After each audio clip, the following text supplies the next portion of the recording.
and gentlemen, the demonstration is about to begin. Please take your seats.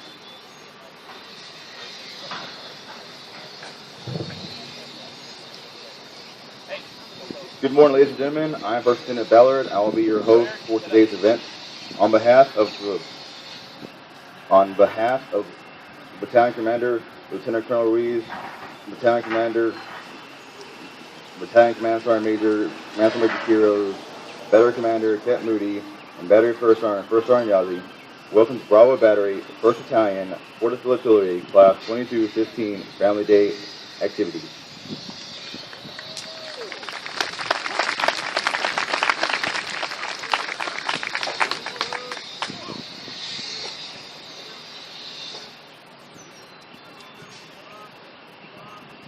At this time, we will now recognize several soldiers who took part in a naturalization ceremony early this morning and were sworn in officially as United States citizens.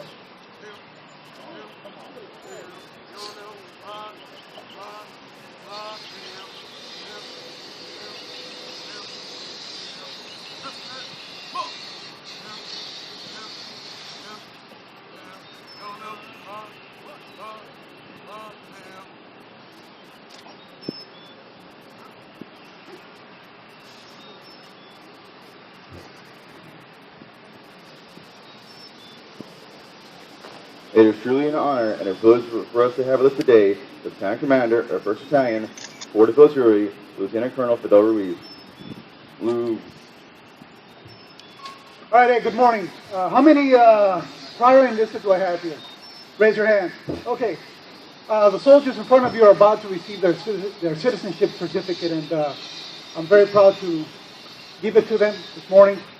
So those of you that have served, you know that you were willing to give your life up for your battle buddy. And so are these soldiers, same as you did, and same as a famous man who died a long time ago by the name of Jesus Christ. So let's present these certificates.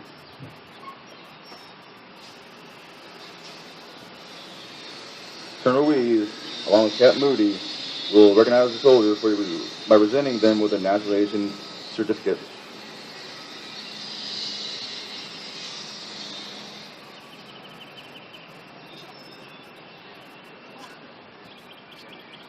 Private Bishop from American Samoa.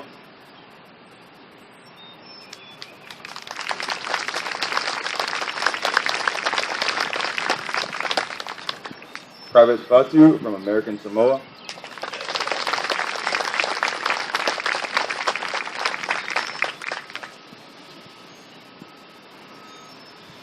Private Hulu from American Samoa.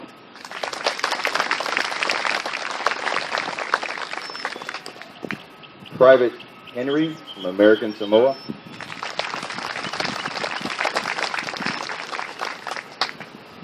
Private Hollister from American Samoa.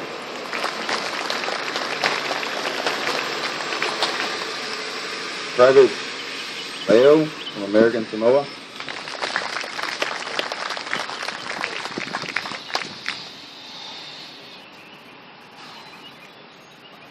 Private First Class Gu from China.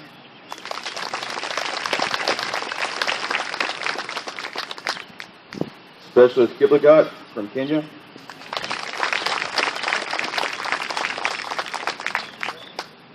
Private First Class Hong from China.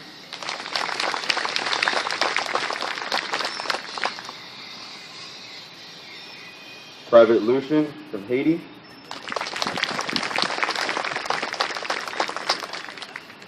Private First Class Powell from the Philippines.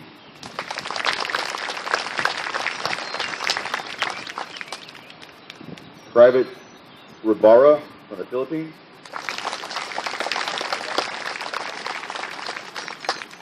And Specialist Yu from South Korea.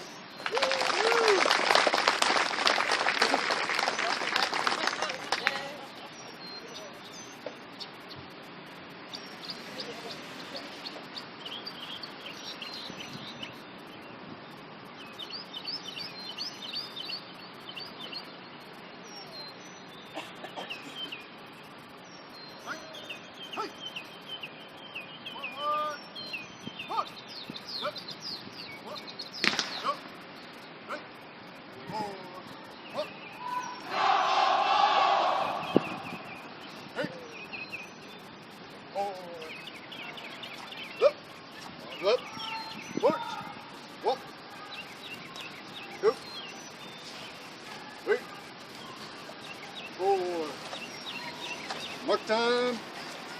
March. Detail. March. Look. Fire. Ranks.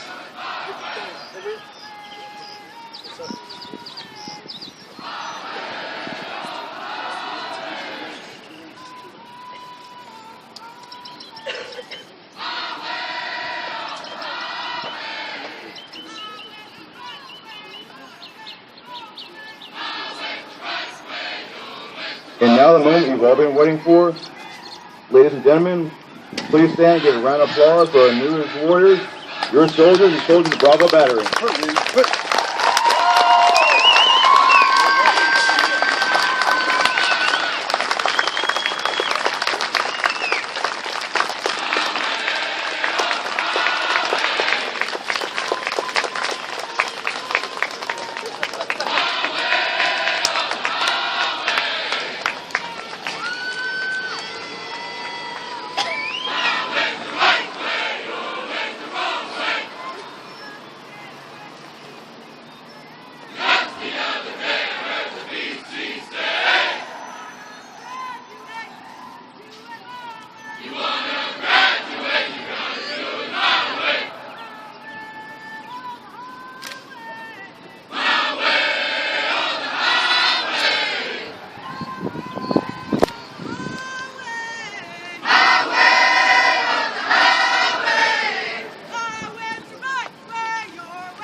Ladies and gentlemen, please rise for the singing of the national anthem. Detail. Attention. At this time, Private Little will sing the national anthem. Oh, can you see by the dawn's early light what so proudly we hailed at the twilight's last gleam, whose broad stripes and bright stars through the perilous fight, o'er the ramparts we marched, were so gallantly streaming, and the rocket's red glare, the bombs bursting in air, gave proof through the night that a flag was still there. Oh, say does that star-spangled banner yet wave o'er the lands of the free and the home of the brave? Order. Oh. Perfect.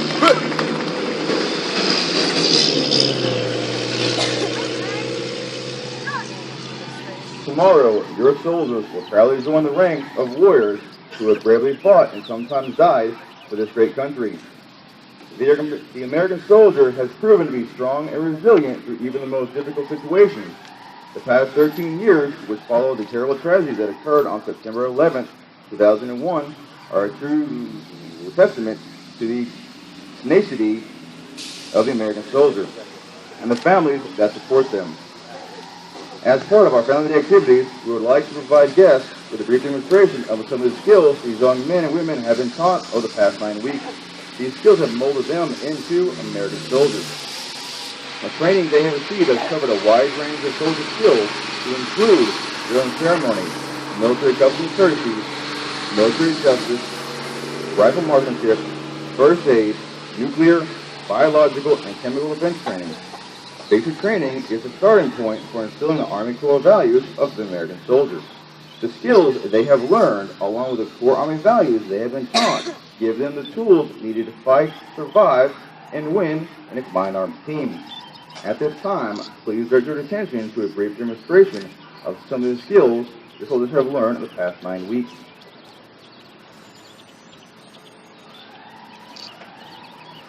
You may be seated if you like. The first demonstration will be drill and ceremony.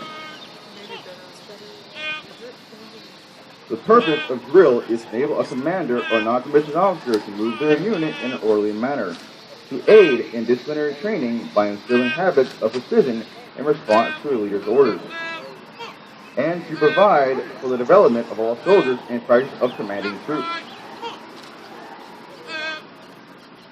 In 1778, when this country was still striving for independence and existence, our young nation's leaders were confronted with the problem of not only establishing a government, but also organizing an army that was already engaged in war. General George Washington's troops had already endured many hardships during the previous 3 years, to include a lack of funds, rations, clothing, and equipment. They had also suffered many losses to the superior British forces. Those hardships and losses largely resulted from a lack of military discipline and the newly formed Continental Army. Recognizing the crisis, General Washington enlisted the aid of Prussian military officer Baron Frederick von Steuben. Upon his arrival at Valley Forge on 23 February 1778, von Steuben met an army of several thousand, half-starved, wretched men in rags. He immediately observed that Washington's army would not last for much longer in that environment. To correct the unsatisfactory conditions, he immediately set to work and wrote drill movements and regulations for Washington's army that night. The following day, he taught them to a model company of 120 men who were hand-selected from the line. In 1779, von Steuben, by then a major general in the Army Inspector General, wrote the first Army Field Manual in order to ensure continuity and uniformity. The regulations for order and discipline of the troops of the United States, commonly referred to as the Blue Book, contain drill procedures used at Valley Forge and remain unchanged for 85 years. This field manual lasted until the American Civil War, and many of the drill terms and procedures are still in effect today. The next demonstration will be all weather systems your soldiers have been trained on.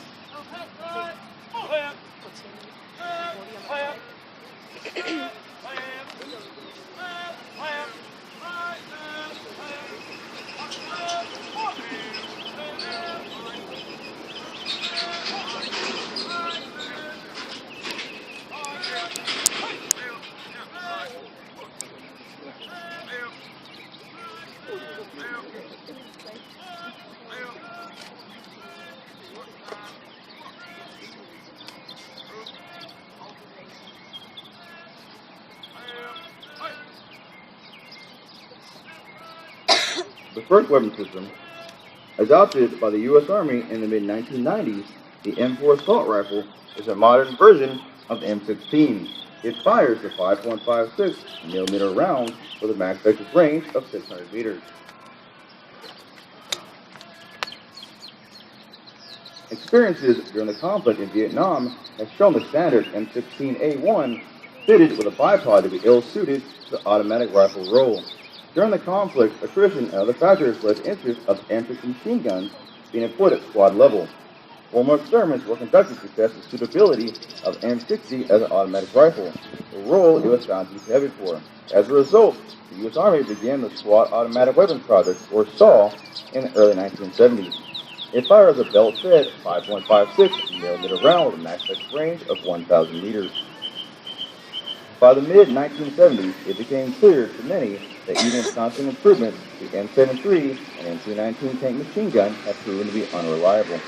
The U.S. Army subsequently went about searching for replacement for these weapons.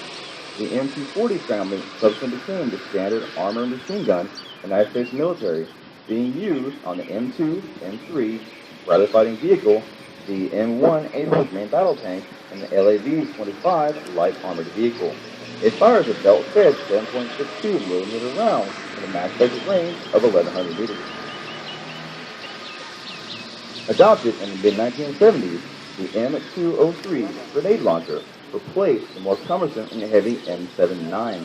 It fires a 40mm grenade with a max effective range of 400 meters.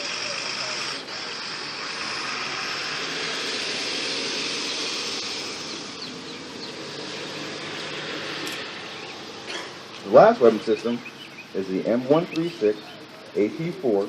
It is an 84mm lightweight, self-contained anti-armor weapon.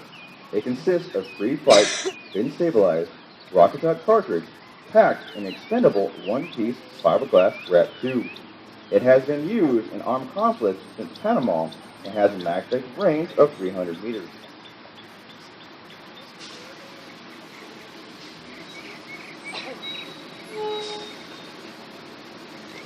The next demonstration will be all the uniforms the soldiers have utilized during their training.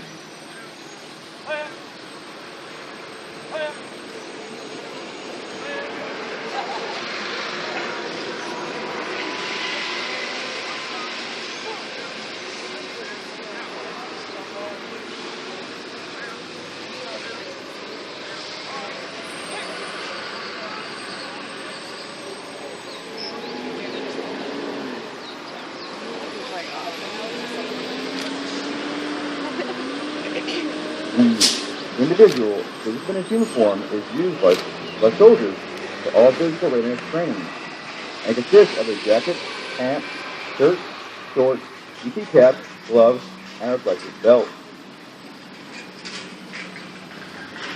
The next uniform is the Armored Combat Uniform known as the ACU.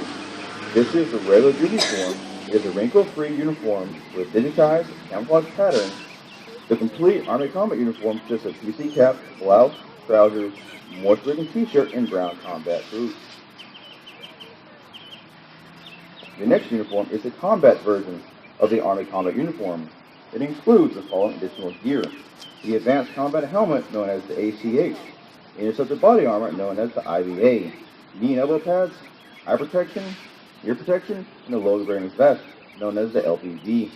The Advanced Combat Helmet provides lightweight ballistic and impact protection, weighing just over 3 pounds. The Interceptor Body Armor is equipped with front and back plates, which can stop up to 7.62mm rounds. Knee and elbow pads come as inserts or as outerwear to the uniform. Eye protection safeguards the eye from shrapnel, fragmentation, load-bearing equipment, and using carrying essential equipment. When combined with a chemical protective mask, the J-list provides protection against chemical and biological agents, radioactive fallout particles, and battlefield contaminants.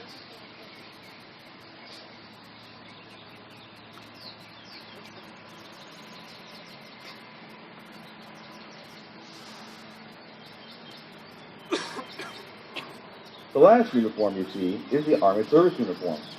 This is a dress uniform reserved for special occasions and ceremonies.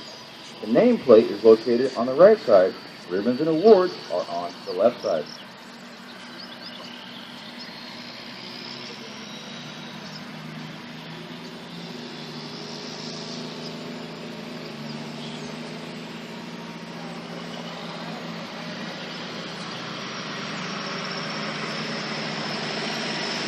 At this time, we are now recognized as the soldiers of outstanding performance during the cycle.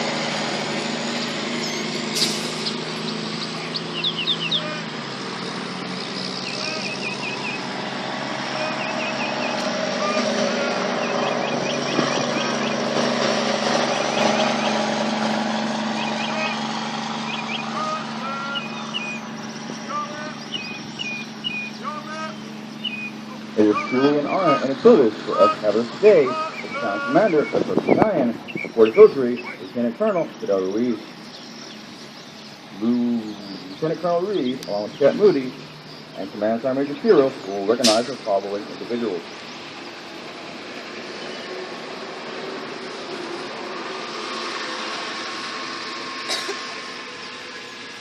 The Private George Washington Award is given to the soldier who has demonstrated the most outstanding leadership skills throughout the cycle.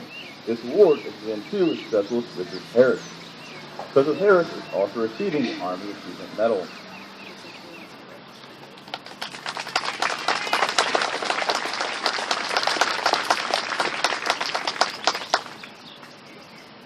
The Distinguished Honor Graduate of the Cycle Award is given to the soldier who demonstrates overall excellence in training and character development throughout the training cycle. The Distinguished Honor Graduate of the Cycle is Private Juan Garcia. Private Garcia is also receiving the Honor Achievement Medal.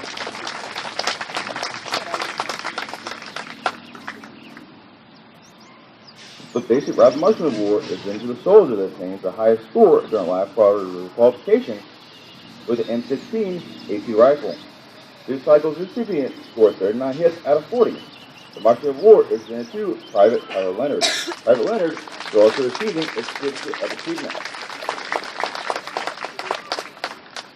The Physical Fitness Award is presented to the soldier who achieved the highest score on the final Army Physical Fitness test.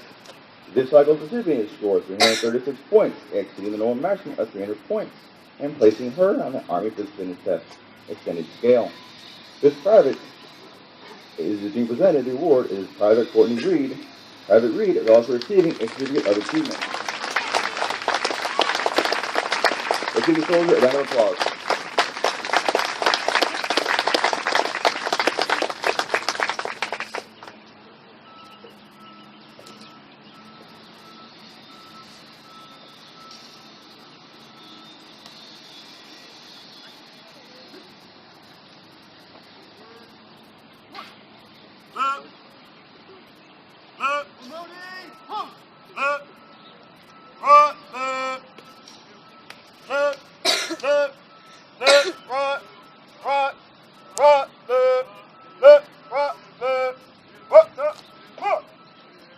At this time, we invite the found members of any soldier standing for promotion to please proceed onto the field to help pin on the soldier's new rank.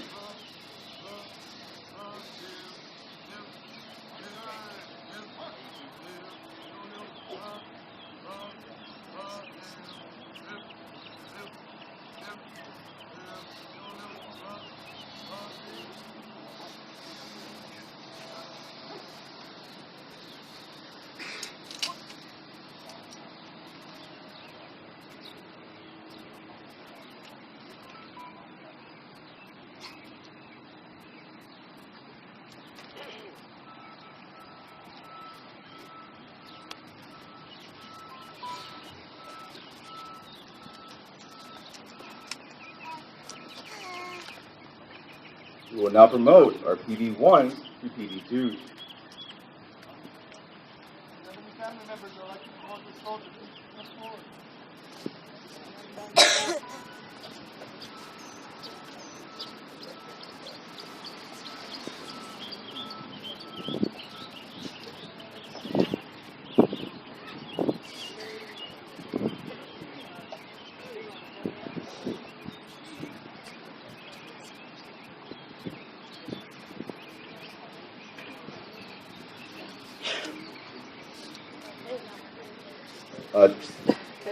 Attention to orders.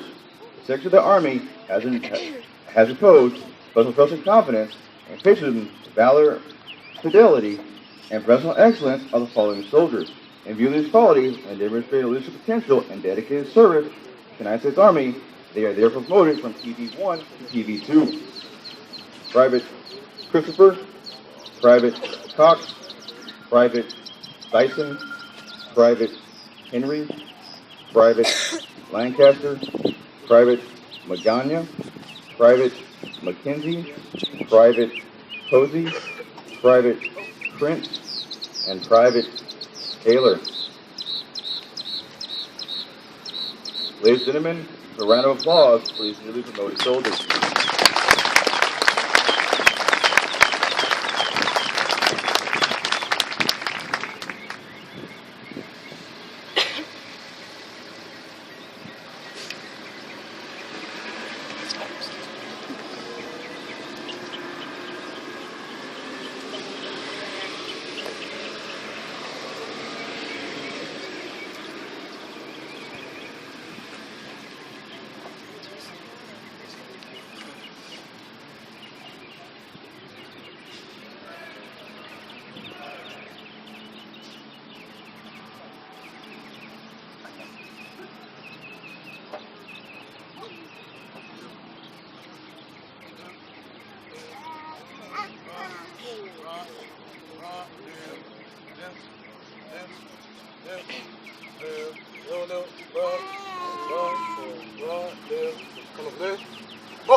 Right there. He's walking towards us.